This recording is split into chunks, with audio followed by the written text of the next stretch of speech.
and so I've chosen one horror story to give you a section out of, and one military science fiction story. Our first reading of the night, we'll see if I can send anyone scared out of their wits out of the room, is from Fossil Lake, and the story is called Mishipishu, the ghost story of Penny Jade Frufrock.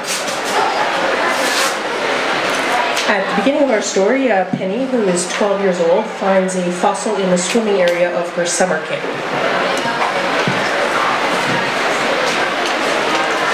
Wrapping her towel around her shoulders, Penny wandered along the shoreline through the shadow of the boathouse and approached the semicircle of logs ringing the fire pit.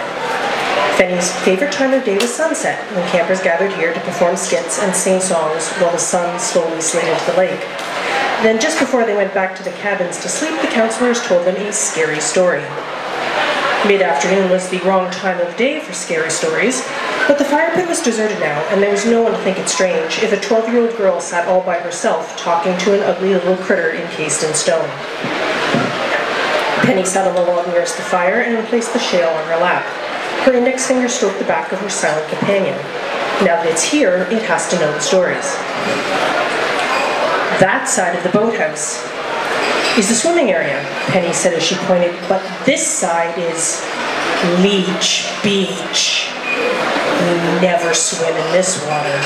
We launch our canoes and then we get in as fast as we can, because there's all kinds of leeches. Thousands, millions, a rare species that travels in swarms and kills its prey.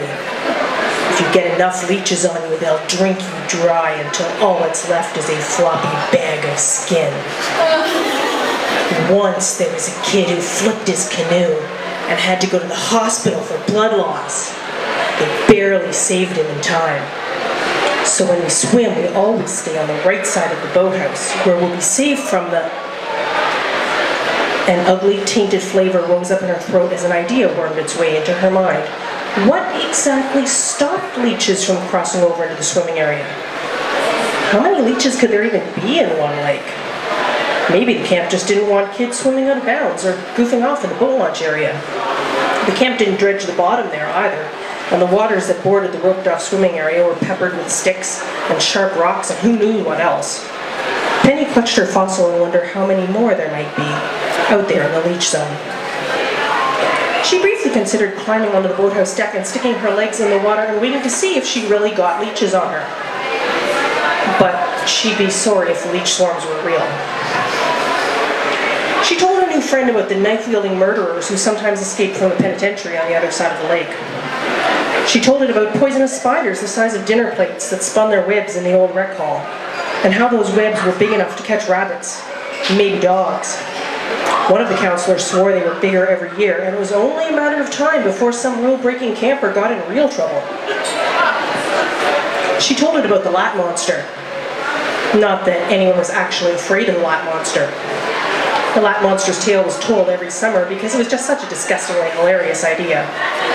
And if Penny, going to the latrine in the middle of the night, sometimes paused and questioned the wisdom of sitting down atop a deep, dark, fetid hole, well, that wasn't entirely a foolish idea, was it? There might not be any monsters down there in the stinking black, just waiting to gobble campers up their butt first. But there could be earwigs, or even snakes.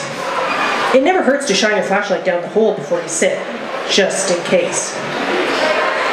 And with that silly story, Penny's well ran dry. She racked her brain in an attempt to exhume more tales. Surely in all those scary stories there had to be one about ghosts. But if there was, she couldn't recall it. Camp Sagagan really needed a good ghost story. Then her mind lit on an idea. Up in the mess hall there was an Indian arrowhead mounted behind glass, allegedly found in Lake Mishipishu by a camper in the mid-70s. The Indians here had told a story of their own, the story of the Mishipishu, a being that lived under the waters of the lake that bore its name. So Penny told her companion a tale about the fabulous spirit called the Mishipishu, a sort of sea serpent with a head like a cat's and brilliant copper horns. She lovingly described its fearsome fangs as long as her fingers, its razor claws, its sinuous tail spiked like a dinosaur's. The Mishipishu was the keeper of the copper, and when people took copper from the lake, the Mishipishu called forth water storms and flipped their canoes with one mighty thrash of its tail.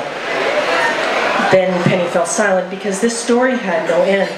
Though she had looked every summer for 7 years, she had never seen the giant footprints of a cat on the shoreline, or the glint of sun off 2 copper horns far away on the lake's horizon.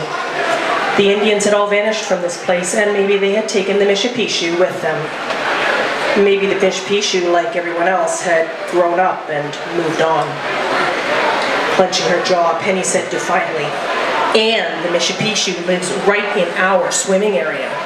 And if you go into the water there, it might decide to take you home with it, down into the dark waters of the lake forever and ever." On the last night of Her Eminence's Starship Canada, I had drawn a leave pass and headed off ship and onto the hub, down to the entertainment district we called Spacers Row. I went out looking for trouble and found a group of spacers from HES Germany celebrating promotions by buying rounds for the bar. I could hear my petty officer's good advice echo inside my brain, but I took a seat instead. 2 shots were a bad idea. 3 shots were a worse idea.